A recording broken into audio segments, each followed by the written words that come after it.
Sa mga kaparokya, ang pag-uusapan po natin ngayong araw po ay yung painting ng henyo master na si Joey De Leon. Mga kaparokya, involved po dito ang dating kasama nito sa nasabing noontime show ng legendary trio na Eat Bulaga na si Anjo Iliana sapagkat nai-auction na nga po mga parokya ni Boss Toyo yung painting na bigay ni Henyo Master sa dating katrabahong si Anjo Iliana na very controversial ngayon mga parokya sapagkat sa kung ano-anong issue po ang ilalabas nito sa mga dati nitong nakatrabaho sa nasabing noontime show. Pero bago natin talakayan yan mga kaparokya, kung bago lang po kayo sa aking channel at kung gusto niyo po ng ganitong klaseng content, ay makikiusap po ako sa inyo mga kaparokya na pakisubscribe ang aking YouTube channel, pakilike and share nyo na rin at sa gayon ay mas dumami pa po makapanood ng mga ina-upload ko nating video araw-araw. Maraming salamat po sa inyo mga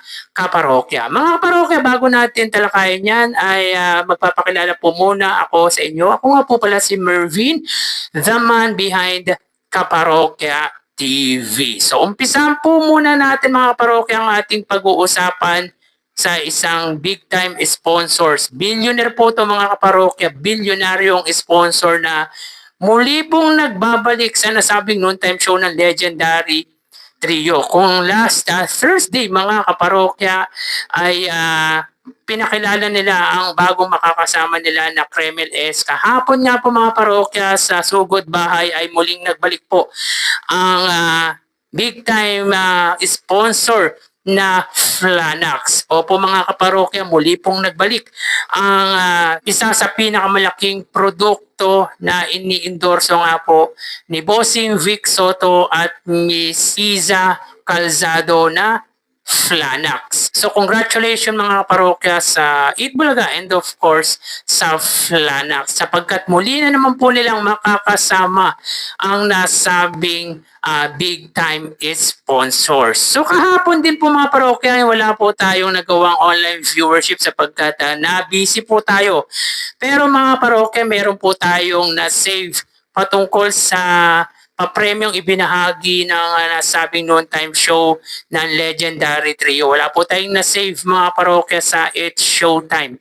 So dito mga kaparokya, ang Eat Bulaga ay may total prizes given na 175,000 pesos. So sa pero fee segment mga kaparokya, meron po silang naibahagi na 30,000 pesos, 65,000 pesos, sa Sugod Bahay dahil 45,000 pesos ang napanalunan ng winner ng Sugod Bahay na isang musician mga kaparokya. Sa Gimme 5 naman po mga parokya, meron po silang 60,000 pesos sapagkat 30,000 lamang po ang naiuwing pa-premyo ng naglaro po sa jackpot round ng nasabing segment. Pagdating sa Clones Open, 20,000 sapagkat na double the money nga po ang 10,000 nakuha ng contestant ng nasabing segment. So again, 175,000 pesos ang papremyong na ibahagi ng noontime show ng legendary trio. Sa highest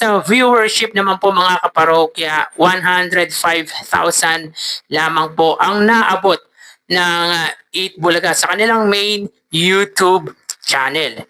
So pagdating naman po mga parokya sa ads na lumabas sa Eat Bulaga, kahapon po ay may total na 41 TV ads ang Eat Bulaga. Sa unang gap mga kaparokya, meron po silang 15 ads. Sa pangalawang gap ay 16 ads at sa pangatlong gap ay 15 TV ads. From 37 ads last Thursday ay naging 41 ads nga po yan last episode kahapon po. So meaning mga parokya, ito po ay mga live episode ng Eat Bulaga.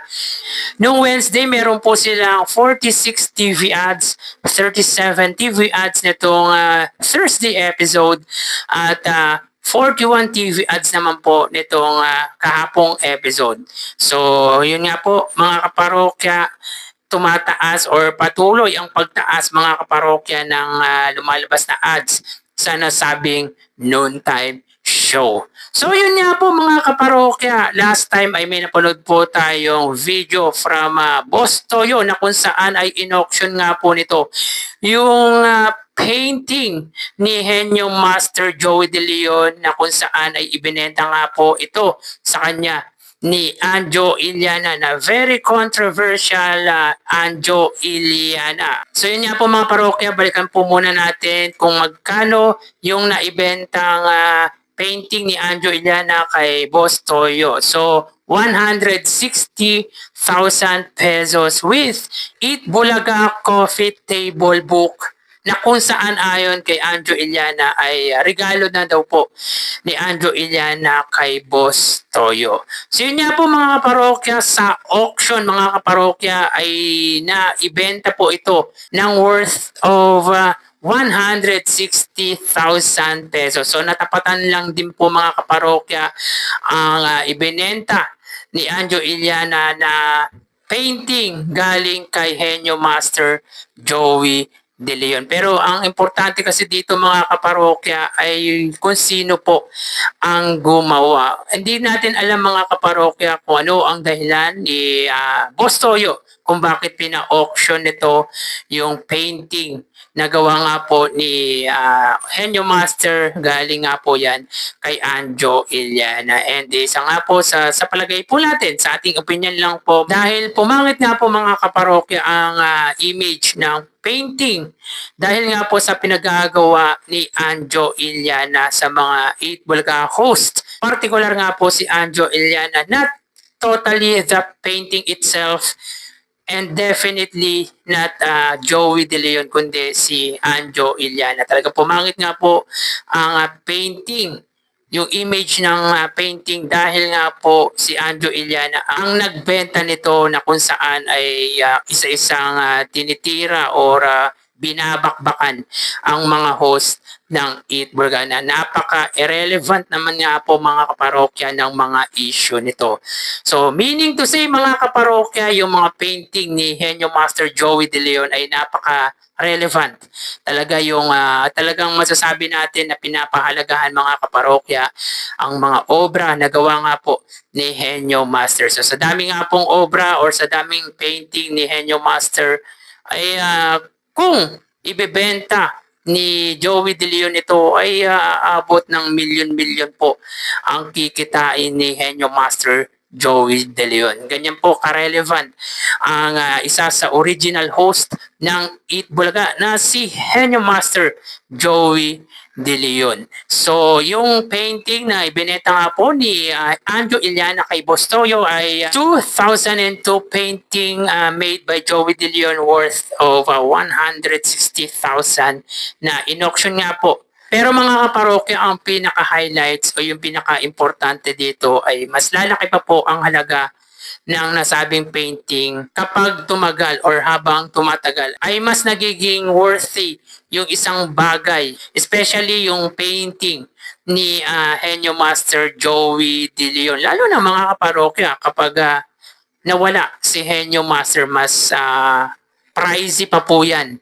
Which is wag naman po sana. Kumbaga, yun lang naman po yun sa tingin natin na kapag nawala si Henyo Master ay mas tataas pa po ang halaga ng painting ni Henyo Master Joey De Leon. So again mga parokya, para sa aking opinion lamang po, na parang sinasabi dito ni Boss Toyo na parang nawalan nga po ng saysay yung imahe ng painting na gawa nga po ni Henyo Master dahil nga po sa pinaggagawa ni Anjo Iliana. Yung mga issue nito mga kaparokya sa mga dating nakatrabaho na kung saan ay napaka-irrelevant. Pinapakita lang po kasi talaga dito mga kaparokya ni Anjo Iliana na wala po siyang kakwenta-kwentang kaibigan. And of course mga kaparokya, pinapakita lamang po dito ni Anjo Iliana na hindi siya mapagkakatiwalaan, hindi siya pwedeng paglihiman sapagkat any moment of time kapag hindi po kayo nagkaroon or kapag nagkaroon kayo ng misunderstanding ay posible mga kaparokya na ilabas or iungkat nito yung mga lihim na inyong pinag-usapan. Well mga kaparokya, tayong mga lalaki, kapag meron tayong pinag-uusapan, of course, dahil tiwala nga po tayo sa mga nakakausap natin.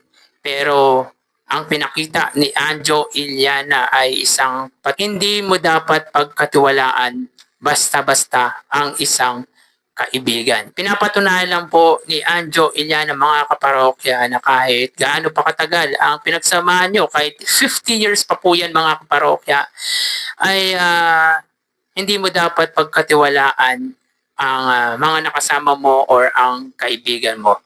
Pero hindi naman lahat mga kaparokya, syempre, ang TVJ, yung pagkakaibigan ng Tito Vic and Joey, ay hindi na po yan magkakaroon ng lamat. Pero si Anjo Iliana, mga kaparokya, wala na po siyang babalikan ng mga tunay na kaibigan. So kayo mga parokya, anong masasabi nyo patungkol na po dito? So hanggang dito na lang po tayo mga parokya. Magsiingat po tayo palagi. Thank you and God bless.